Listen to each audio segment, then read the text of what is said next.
கொஞ்சம் பேசாம தான் இருடா. அவன் என்ன பாசமா என்ன பாக்க. சித்தப்பா நீங்க என்ன இப்படி பகலியா இருக்கீங்க? இவன் நல்ல எண்ணத்தோட இந்த கடைக்கு வந்திருப்பான். வாய்ப்பே இல்ல. இவங்க அப்பா வேவ் பார்க்க தான் இவனை அனுப்பியிருப்பாரு. உனக்கு என்ன கிறுக்கு பிடிச்சுக்கிச்சா? ஏன்டா இந்த மாதிரி எல்லாம் பண்ணிட்டு இருக்க? மன்னிச்சிரு மாப்ள. சித்தப்பா தெரியாம. முதல்ல போ சொல்லுங்க. கண்ணு முன்னாடி நிக்க வேணாம்னு சொல்லுங்க அவன்கிட்ட. டேய் வாய் மூடு. நான் பேசிக்கிறேன். கதிரு எதையும் நீ மனசுல வச்சுக்காதப்பா. தயவு செஞ்சு இப்ப கிளம்புப்பா. கதிரு என்னடா பண்ணுவ? ஏய் போடான்றல. என்ன பண்ணுவ? உங்களுக்காக மாமா இவனை பார்த்து பயந்தெல்லாம் கிடையாது. நீங்க இன்னைக்கு கடையை திறந்திருக்கீங்க. உங்க கடை முன்னாடி சண்டை போட வேணான்றதுக்காக அமைதியா போற. அவன் என்ன பார்க்க வரது உனக்கு என்னடா பிரச்சனை? நீ எதுக்கு தேவையில்லாம இந்த மாதிரி எல்லாம் பண்ணிட்டு இருக்க? நீ போ. ஏய் போடா. பெரிய மனசு பண்ணி விட்டுருப்பா. அதான் சொல்றாருல உங்க மாமா. போடா. இவன் எனக்கு தங்கச்சி கிட்ட நடந்துக்கிற மாதிரி நடந்திருக்கான். என்னையவே கடத்திட்டு போனவன் தானே இவன். அதோட மட்டுமா நின்னா? இவன் பண்ண அநியாயம் ஒண்ணு விடாம உங்களுக்கு நல்லா தெரியும்ல. அரசியோட நல்ல மனசால மட்டும் தான் இவன் இன்னும் வெளியே நடமாடிட்டு இருக்கான். இல்லனா ஜெயில உட்கார்ந்து களி சாப்பிட்டுப்பான். இப்படிப்பட்ட மட்டமானவனுக்கு நீங்க எப்படி சித்தி சப்போர்ட் பண்றீங்க? ஏய் ராஜி வார்த்தையை ஒழுங்கா பேச என்ன சொல்லுங்க. வார்த்தை? டேய் அவ கேக்குறதுல என்னடா தப்பு இருக்கு?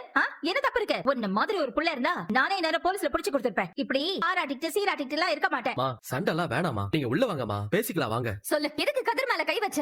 ஏய் அதான் பழனி தம்பிக்கும் உங்க குடும்பத்துக்கும் சம்மந்தம் இல்லைன்னு சொல்லிட்டீங்கல்ல. அம்மா, நீ எப்போதுல இருந்துமா இப்படி நியாயமே இல்லாம பேச ஆரம்பிச்ச? கதிர் அவரை பார்க்க போக தான் செய்வான். அத கூடாதுன்னு சொல்றதுக்கு யாருக்கும் உரிமை இல்ல. ராஜி நீ உள்ள வா ராஜி பேசிக்கலாம் வா. கூப்பிடுறான்ல கத்தாம உள்ள போ. சும்மா இங்க வந்து தேவையில்லாம கத்திக்கிட்டு இருக்க. ஏய் நிறுத்து. தைரியம் இருந்தா இப்ப இவன் மேல கை வை பார்க்கலாம். கை வை பார்க்கலாம். குமாரே தேவையில்லாத பிரச்சனை வேண்டாம். நீ உள்ள போ குமாரே. உள்ள போ குமாரே. என்னடா அங்க வச்சு நல்லா அடி வாங்கிட்டு இப்படி வெக்கமே இல்லாம வீட்டானுங்களை சப்போர்ட்டுக்கு கூட்டிட்டு வந்து நிக்கிற?